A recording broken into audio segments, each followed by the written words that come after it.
Numerous financial institutions, including the Federal Reserve and the Bank of America, are warning that the possibility of a global recession has increased.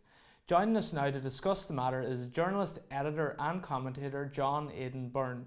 He's born in Ireland and living in America, and among other things is the business and finance correspondent for the New York Post. So John, thanks very much for being with us today. First of all, where in your opinion is the global economy headed, and should we be worried? Well, that's the million-dollar question, Tim. Everybody is asking it with more frequency lately because let's look at the business cycle. In the US, it's the longest expansion in US history, exceeded the last one by several months now. And so we're in the 10th full year of an economic recovery in the US. Ireland's came a little later. So the inevitable question is, when does the downturn come? There's booms, there's busts. And this is a sort of an unusual situation in that we came out of this recovery with a lot of debt injected into the system. And we will talk about that in a moment. I have asked various economists, strategists over the past 12 months, where do they see the global economy headed? And I get mixed responses. And I'm reminded of what one of your agencies in Ireland said recently. A recession is 100% certainty. We get all that. Well, if you look at the data, manufacturing data in the US, consumer sentiment, consumer durable sales, you look at business confidence, and it's on the downturn. And it's on the downturn in Europe, it's on the downturn in the US. That is not to say we don't have a very strong recovery as measured by employment numbers, wage gains in the US, spending, housing starts, and so on and so forth. But I think, based on just an analysis of all the data I have seen, that a recession is imminent, which is why we have the Fed reacting today, and we're expecting an interest rate cut, which we can talk about also. So some people are talking about a recession within the next 12 months or at the tail end of this current presidency, because, as you know, President Trump wants to get reelected. And so where do you see that recession happening? Is there one particular area of the financial sector that's very vulnerable? I mean, let's be honest here. Economics is a dismal science, as it's known, but we can look at various indicators, and if we get things consistently wrong and we see a trend, we can make various assumptions and nail things. Looking at the data and looking at the danger zones in Europe, I would say Italy, it has a mountain of debt. If there's going to be some outbreak or an eruption, I think it could start in Italy. It could spread to Ireland. It could spread back to Greece. I mean, look, at the bottom line in all of this is business cycles are normal, but this debt-fueled recovery is not normal. I mean, we have so much global debt now that it's not even can be properly described with any adjectives or proper nouns. Just look at the data here, Tim. U.S. debt of 22 trillion. That's doubled in a decade. Total US debt, give or take a trillion or a billion, 247 trillion?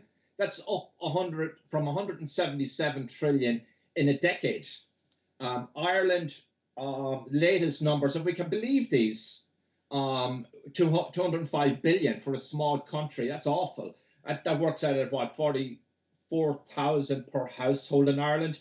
And the only thing that makes that look palatable is that you've had, at least reportedly, strong GDP growth, which makes the ratios a little more positive. And so this is sovereign debt that you're talking about. Am I correct in saying that? And ultimately, we're talking about sovereign debt. It's money borrowed on the financial markets by governments. Exactly. Although let's clarify things here. Total global debt includes sovereign debt and consumer debt and corporate debt. So it's not total sovereign debt. That just to make that very clear. So in Italy, we have debt to GDP of 130%. So they're careening towards sort of 3 trillion in debt. It escapes me under normal rules of economics how we can work that debt. That you can't. Our economies globally are not growing fast enough to pay the debt down. The US had some strong GDP numbers in the last few quarters. It's now down. Last quarter was down 2 point something. There was hope that we might get it down, but my opinion is we're not going to get it down. And this year we're going to borrow 1 trillion just to pay off our debts, and we were breaking the debt ceiling, obviously. So the theme really here, Tim, is debt fueled recession ahead. And all it's going to take is for one nation to default. Am I right in saying that? And contagion will occur.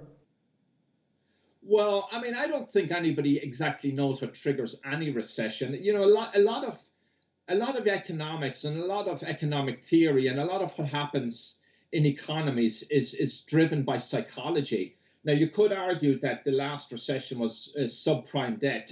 Certainly, it triggered it, but I think it was the psychological fear and contagion that brought about.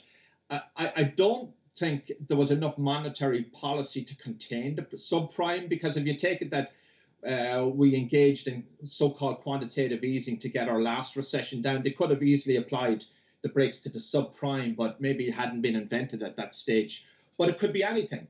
It could be a student debt crisis. It could be Greek announcing that it had falsified its accounts, which I'm not suggesting it has. There's a lot of transparency today, we're told, in Greece. It could be Italy, some right-wing or left-wing parties saying, the hell with the EU, we're not paying this debt down, it's strangling us. It could be any serious thing, but it could be, to answer your question, yes, it could be a sovereign debt default. So these economies are often built on confidence, I think, is what you're sharing with us, and it's that lack of confidence that could cause a recession. But is it the case that the monetary systems that we employ nowadays are the cause of the business cycle of boom and bust? Arguably, yes, but it depends on which side of the debate you're on. Others would say, no, the monetary system has saved us from the worst depression since the Great Depression. And I'm referring to what happened in 2007, 2008, when we engaged in, we injected an awful lot of debt into the global system, starting in the US and then continuing in Europe, with a lot of bond buying and intervention in the wholesale banking system. So arguably, I would be more on the side of, yes, the monetary system, it could tip us into the most serious recession in history. And others will dispute that, I have no doubt about it.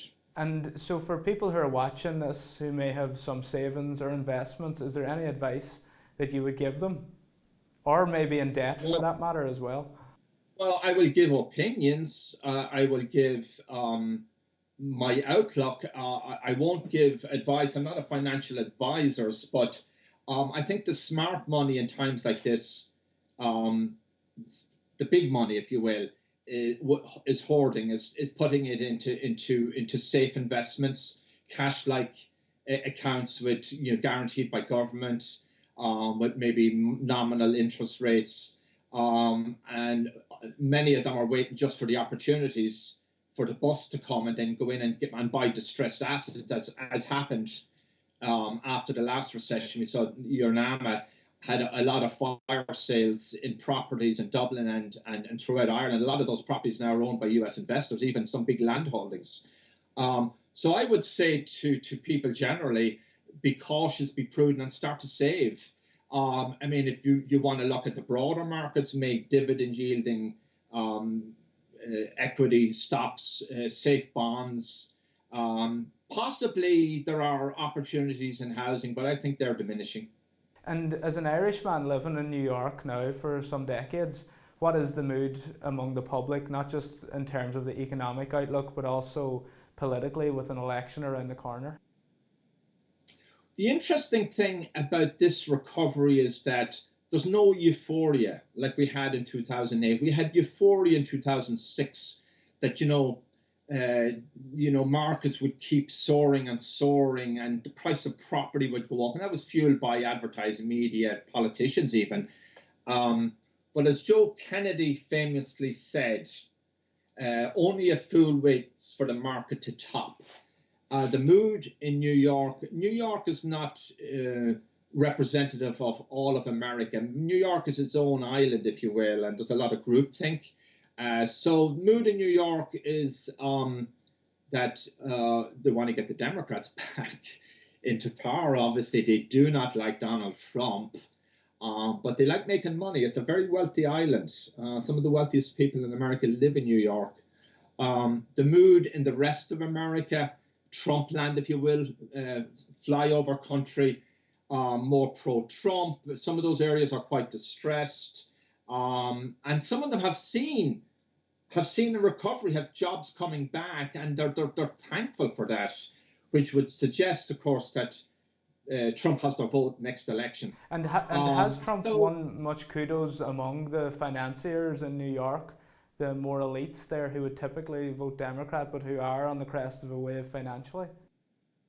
Well, I think the smart money is very careful what they say, politically and publicly, and he has gotten some kudos for what is in fact a real recovery, and there are some cautious notes expressed occasionally. But all the big banks, make donations. Some of them it's evenly divided. Goldman Sachs, I think the last numbers I saw, they're a little dated now, maybe gave a little more to the Democrats than to the Republicans, but they're very, very careful about that. But Wall Street, a lot of the top tier in Wall Street tend to be, in my estimation, at least privately, Democrats and probably, liberal elites for that matter.